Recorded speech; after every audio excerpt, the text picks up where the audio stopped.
So I love the Scream franchise, and I have fun with every single movie in the franchise, but with that said, Scream 5 and 6 are definitely very flawed movies in a lot of different ways. So today let's talk about where Scream 5 and Scream 6 went wrong, and what I think they should do differently in Scream 7.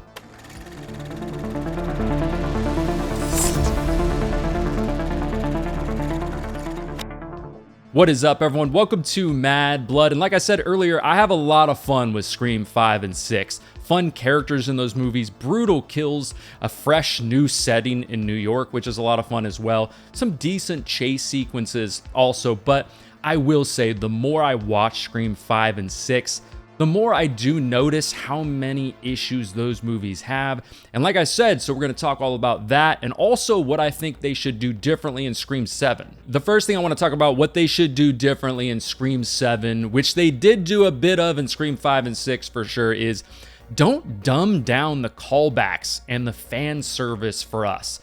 And now I get that Scream 5 is also even just called Scream. Some people even call it a requel, whatever the hell you really want to say that means and all that. And I get that Scream, of course, is this meta franchise, right? But I feel like especially in Scream 5, they just beat us over the head with reusing content and just some of the stuff that we saw in the original movie. I just feel like they could have done that so much better, especially in Scream 5. Take a movie like the Friday the 13th movie from 2009, which some people call a remake, but it's really like an encapsulation of the best moments from the first 4 movies. That movie just does such a great job of blending new things that are fresh to the franchise and just making it feel like its own unique movie, while also having small little nuggets and callbacks and fan service for people who enjoy the original, especially the original first 4 movies. You have Jason like popping out of the window, Jason popping out of the lake. You have Whitney there using the locket to kind of like Jenny using the sweater in part 2 in Friday the 13th. That moment where it's kind of a little different, it's a little bit unique, but also very similar at the same time. I don't know, I just feel like that 2009 movie does a great job of blending that. Whereas, like I said, in Scream 5 in particular, they are just beating us to death with fan service. I mean, I get the reason why we're back at Stu's house at the end of Scream 5. I get that. And on one hand, that's a lot of fun. I mean, of course, just being transported to that legendary house that I love so much. But, I mean, it's a 35-minute scene where you're literally just going to be copying and pasting the end of the original Scream, but with worse characters. And in my opinion, worse moments? Why would that work? I mean, even the reveal happens at the bottom of the stairs. We get big moments in the kitchen again, of course.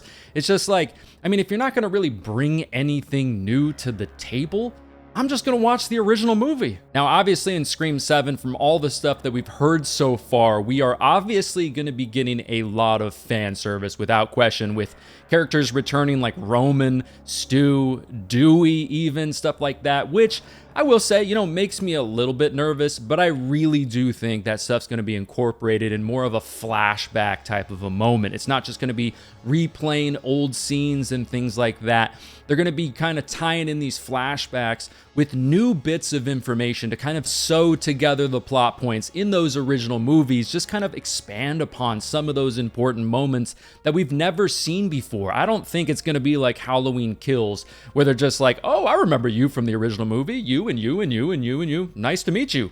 How's life been? Why are you here? Well, anyways, you guys want to go kill Michael Myers? Like I said, I do feel pretty confident that Kevin Williamson and the rest of the team is going to pull this off. And it's going to, like I said, kind of help sew together some of those plot points from the original movies and not just replay and just feel like recycled content and fan service. I think they're going to do a good job with that. But yes, like I said, hopefully in Scream 7, they just do a much better job blending that stuff along with just the fan service, along with the new stuff.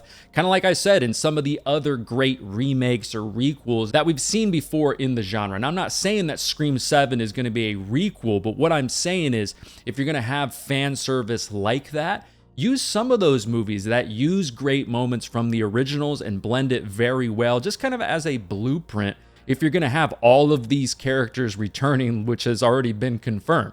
So, but like I said, I think Kevin Williamson and the rest of the team, I think they're going to pull it off. All right, and the next thing I want to talk about is in Scream 7, man, they better give us an opening scene that actually does have some stakes, especially in Scream 5. And Scream 5 takes place 25 years after the murders in the original movie. And yeah, we have Jenna Ortega in that opening to Scream 5, and she definitely carries the scene. But that scene, yeah, it has some intense moments and things like that. But I mean, nobody dies in that opening scene. It's pretty bland. It's definitely one of my least favorite openings in the entire Scream franchise. And obviously the openings to Scream is what they're very well known for. It's like a signature thing for the franchise. And like I said, it's just kind of one of those opening scenes you're like, okay, that's really it? Especially when you compare it to the opening in the original, which is one of the greatest openings to any movie in just movie history, in my opinion. And an opening that, like Scream 5, no kills, and then the original Scream, that opening is so tragic, so brutal, and honestly, like a really emotional opening. But with that said, like I've said before, I gotta give Scream 6 credit because the opening to Scream 6 is a lot of fun. I remember seeing it in the theater and I was like, holy shit, this is new, this is fresh, this is unique for the franchise. This doesn't feel replayed. Of course, we're in New York, so that adds to it, but just the fact of we're revealing a ghost face at the beginning of the opening is kind of crazy. And that opening's brutal, it's bloody, it's got some great actors in it as well, and it's just a lot of fun. So I've got to give like the opening to Scream 6 credit, but hopefully in particular, considering Scream 5's opening, which does have some positives, like I said, does have some moments that I do enjoy. Jenna Ortega does a great job in that opening. But yeah, I mean, Kevin Williamson, I am very confident will come up with some sort of a crazy idea along with his writing team as well. And like I said, they better give us something that's brutal, something that's unique, something that's going to actually have stakes and is going to be shocking. Hell, like I've said before, it might even be Maureen Prescott's death in the opening. And that's how they're going to incorporate some of the characters that are returning in a flashback scene. That might be what happens. Maureen Prescott's death, that would be kind of crazy, but yeah, in Scream 7, they better give us a damn good opening that is gonna shock us. All right, the next thing that I want them to do differently in Scream 7 is, as much as I love the Friday the 13th franchise, Scream isn't Friday the 13th. Friday the 13th is a franchise that pretty much makes it blatantly obvious the majority of the time who is gonna get killed. Like I said, Scream isn't Friday the 13th. They're both unique in their own specific way. They each do things amazingly well. So in the Scream franchise, don't make it blatantly obvious who's gonna die. And what I mean by that is specifically in Scream 5 and 6, we saw these throwaway characters that you could clearly see were gonna die at some point in the movie. Like a character like Liv in Scream 5, you're like, okay, yeah, she's gonna die. Even Mindy's girlfriend in Scream 6, it's like, okay, when is she gonna die? You're just kind of counting your time. Whereas especially in the original 2 Scream movies, hell, you could even say up to Scream 4, they did a good job of this, of just kind of keeping you on your toes. Which characters that are getting a lot of screen time, which characters are gonna die? At some points you would think, oh, that person's clearly gonna die at this point. Nope. They're not. And then the character you don't predict would die either because they're super famous or because they're just a character who's been a big part of the story ends up dying. And that's one of the things that's great about Scream is you just never know.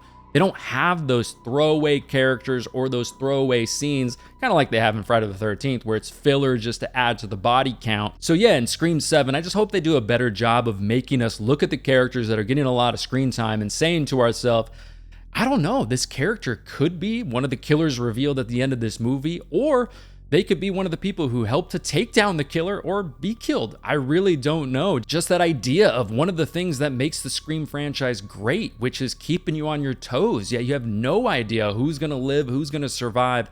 Just those stakes, like I mentioned earlier. So yeah, have less throwaway characters, please, in Scream 7. All right, and yeah, you probably knew this was coming, but one of the things I definitely think they should do differently in Scream 7, which they didn't do such a good job of in 5 and 6, 6 in particular, is the plot armor. In my opinion, when a movie has way too much plot armor, you're literally sitting down the fans and you're telling them, guys, we're kind of nervous. We're nervous that we're not confident enough that if we kill off this person, we're just not sure if we can figure things out after that because this person's been such a big part of our movies. Now, I know, especially with characters like Dewey, we've seen characters early in the Scream franchise get stabbed in pretty brutal ways and come back in the movies, but please, in Scream 7, don't give us this pure incompetent writing like we had with Chad and Mindy, especially in Scream 6. Let's just use some common sense. And I get it's a movie, and this is Scream. Not all the stuff in Scream is obviously 100% believable.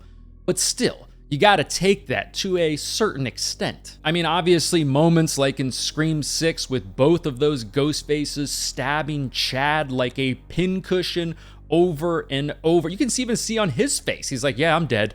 And then he just comes back at the end of the movie smiling. Even that moment with Mindy that doesn't get talked about near enough, in my opinion, where she basically gets gutted in the subway. And then at the end of Scream 6, you see her just like running to the other characters saying like, hi guys, is everything okay? How did everything go in there? Wait, didn't you just get gutted? That's either the greatest morphine in the entire world or just shitty writing.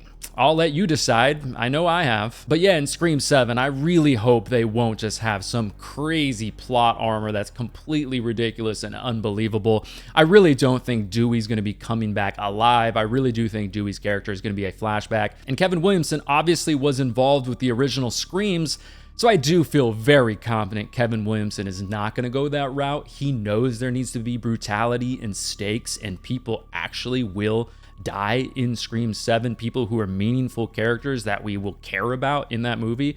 It'll happen. I feel pretty confident in that. But yeah, I still have to mention it. Just please, guys, no crazy plot armor. All right, now the last thing that I want to talk about that I really hope they do in Scream 7 is Scream 7 is going to make a bunch of money. So guys, blow our minds at the end of Scream 7 and don't reveal the killer for the first time ever in the franchise. If you do that and don't reveal the killer, I promise you, Scream 8 will sell so many damn tickets. They did kind of miss that opportunity, in my opinion, at the end of Scream 4, either not revealing the killer at all or having Jill survive at the end of Scream 4. And now I really do think it's that time. Let's usher in this new era for the franchise and just blow people's minds, basically forcing them to go to see Scream 8 because they just can't imagine not being there to see the reveal for themselves. Also, of course, this is just my opinion, but personally,